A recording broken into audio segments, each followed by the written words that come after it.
First, here's what I want to tell you, and then I'll give you some steps. So confidence is one of those topics, Jay, that we have backwards.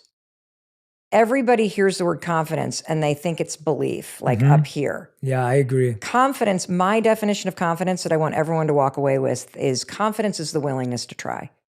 In research, there is something called the confidence competency loop.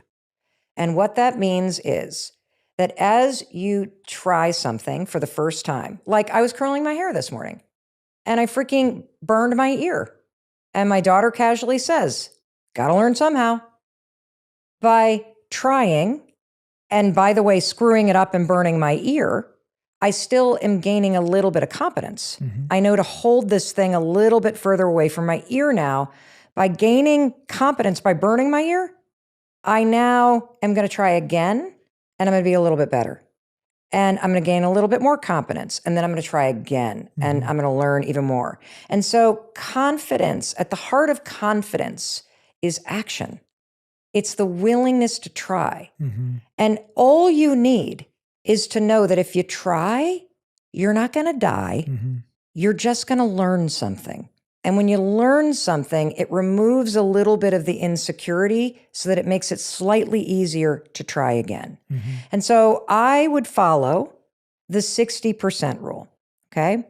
And I use 60% because that is the figure that was in the HP study about men applying for jobs when they feel 60% qualified.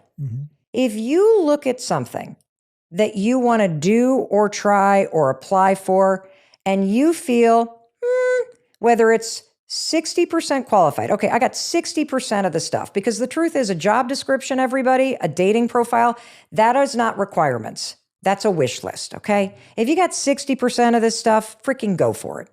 That's rule number one, the 60% rule. The other thing is that if you're looking at doing something that you're scared to do, maybe it's signing up for an improv class, maybe it is ordering the podcast equipment, maybe it's signing up for Genius, like you've been thinking about it.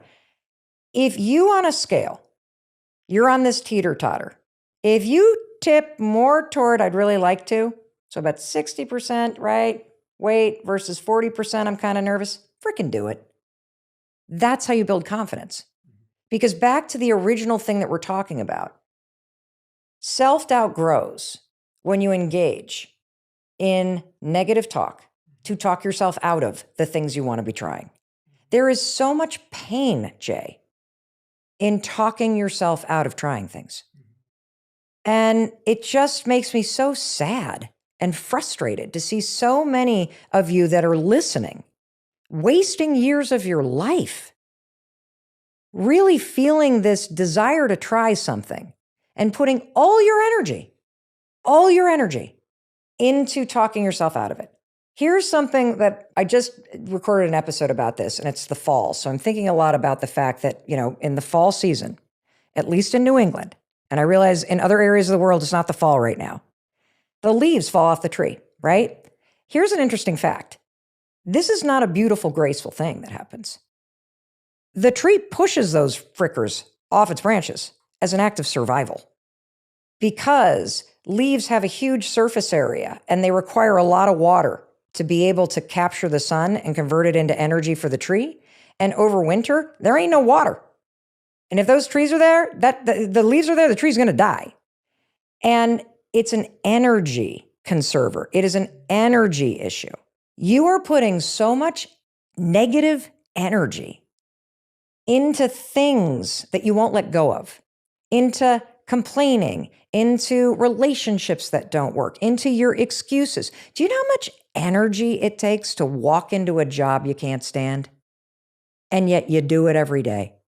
Imagine if instead of sitting at your desk resisting, complaining, gossiping, and coming up with excuses, imagine if you just redirected some of that energy toward looking for something else. That like the leaves get pushed off a tree, you make a decision that today I am actually going to let go of the gossiping and complaining about this, because that is zapping my energy. And I'm going to direct my energy at something positive, because once I get rid of that, I got room for something positive to grow. And complaining to yourself and robbing yourself of just trying something And we don't think about it that way. Yeah. It takes the same amount of energy. I think more. Yeah, more potentially. It definitely, yeah, it's more draining. But it is, if anyone wants to think about it, yeah, it's that same energy just put in a different direction could change the course. It does change the course. Yeah. And it just needs to try. I love that willingness to try. So the 60% rule, there's one takeaway on confidence, okay?